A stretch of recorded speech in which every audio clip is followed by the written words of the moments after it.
Hey, welcome back to Woolf Weekly. You know, last week we started talking about getting real, and we've got several components of that. I got called out a little bit. I talked for 4 minutes and expecting me to explain the whole thing about being real. We can't do that. I'm going to hit little bits and pieces as we go along here for the next several weeks. Next week we'll be talking a little bit about Maslow, some of the things that you guys were interested in talking about. But this week I want to talk about dreaming big. I had someone post at some point that said, why would we ever have kids dream about something that doesn't exist?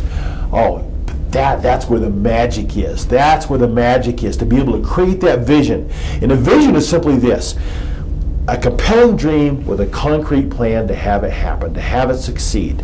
And so we want to help our kids do that.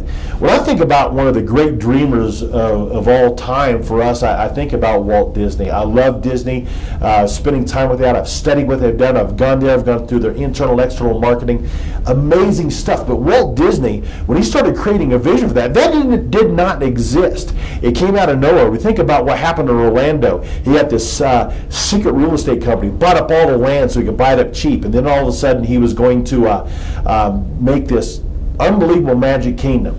We had to create a vision for some people. So what he did was, Florida's extremely flat as State of the Union. You got about 15 feet in the air and had these balloons all over where things are going to be. This is where Magic Mountain's going to be. This is where the castle is going to be, and created that vision. So he had the dream, and then he created a plan and he made it happen. Our kids have that full capability. You know, some examples of dreamers I think of. You know, if I would have told some of you parents back in 1990, even 2000, that the world's largest taxi company would own 0 cars, you'd think I was crazy. But then Uber came along. Someone had to dream that up and then have a plan to make that happen. If I were to tell you the world's largest hotel type things, accommodations provider in the world would own 0 property, you'd think I was crazy. But Airbnb, someone dreamed that up, and then they had a plan to make it happen. If I were to tell you 20 years ago that the world's largest movie provider would own 0 theaters and no property, you'd think I was crazy. But then along came Netflix. Someone dreamed it, they had a plan to make it happen. If I were to tell you the world's largest retailer 20 years ago would own 0 stores, 0 property, you'd probably think I'm crazy, but that's Amazon. Even Venmo now, you know, it's one of the most rapidly accelerating means of sending and receiving money now, has 0 banks. If I told you that 20 years ago, you wouldn't believe it. So those are things that we dream of for our kids. Our kids can dream things, and if we can give them the skills, and some of that's the basics, to be able to get along, to be able to use those basics, to be able to come up with a plan to achieve those dreams are huge. We know that student learning becomes important if we can tie their learning to their dreams so that they can create a vision for what could be. And that means developing that dream and a plan. It means becoming critical thinkers. It means becoming someone who can learn to learn, because there's continually things you're going to have to learn to be able to help those dreams come true. I think of Bill Gates, for example. Bill Gates spent about 10,000 hours before his sophomore year in college developing those skills, and the whole time he was dreaming of what could be. Had a little success along the way. Parents, so younger parents may know who Rob Dyrdek is. Look it up, D-Y-R-D-E-K. He does Ridiculousness. It's a TV show. But he also has about 16 businesses that he's come up with, and he's kind of ADHD all over the place. But he finds a skill he needs. So he decided one day he wanted to have a shoe company. Spent the next day learning how to run a computer program to design shoes. The third day, he had a shoe company, and it went immediately in the black. It's amazing to be able to have a vision, to be able to have a dream, make that happen. You know, even Ben Honeycutt, that was here, one of our teachers at the middle school, when he was in high school, he came up with the dream of building a school in Nepal, came up with a plan while he was in high school and built a school in Nepal.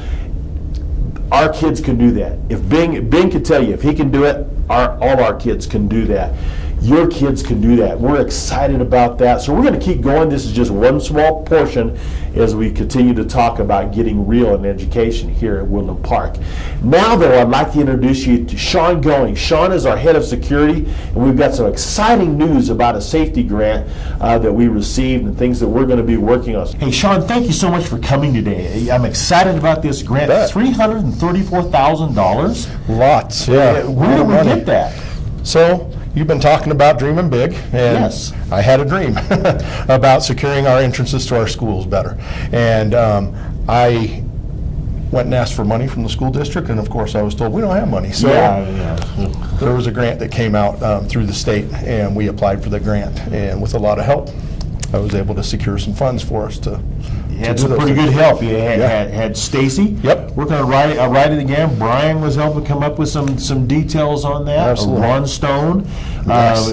We had some local business come in and help us with that. Yep. And so we're excited. We're going to be able to put some things together. So it isn't just about creating that facade out front with a kind of vestibules Yes. at the high school, middle school, and then kind of some windows at the elementary Yep. to make those things happen. But even beyond that, to talk a little bit about this software that some of the school districts are using down the hill that we may be able to, that we are going to use. We're going to be having Raptor Technologies come in, and they're going to do some really great things for us.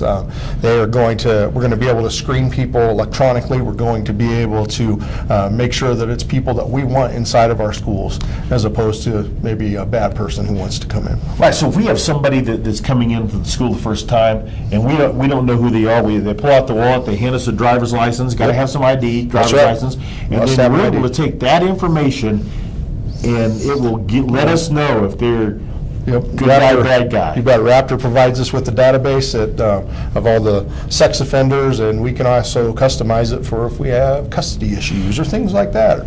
Nice. So whatever. we have a sex offender, and all of a sudden it comes up and it flashes red. Then what happens then? So then we have a conversation with that person, and we confirm that it's actually the person that we're talking to. So then we're going to have to do some training with some of our people who are up front, Right. and working on their people skills and getting them used to. We're going to have a conversation. So they will send an alert to not only myself, but the principal of the school, the administrative staff for the building, and then the school resource officer that's responsible for that Yeah, building. it just sends it out. Boom, just Everyone like that. gets it at once. Yep. So we're excited about that. Yep. And so we continually work harder on making our schools a safe place. We don't want to be Shawshank, but at the same time, we want to make sure that we're taking care of business and making sure that the right people in the building and they are where they're supposed to be. So Sean, thank you so much for bet. all the work you've done on that. Absolutely. And we'll be working hard this summer to put it together. Get out your hammer. Yeah, exactly. I'm there. Okay, All good right. deal. Hey, thanks for tuning in to Woolf Weekly. We'll catch you next week.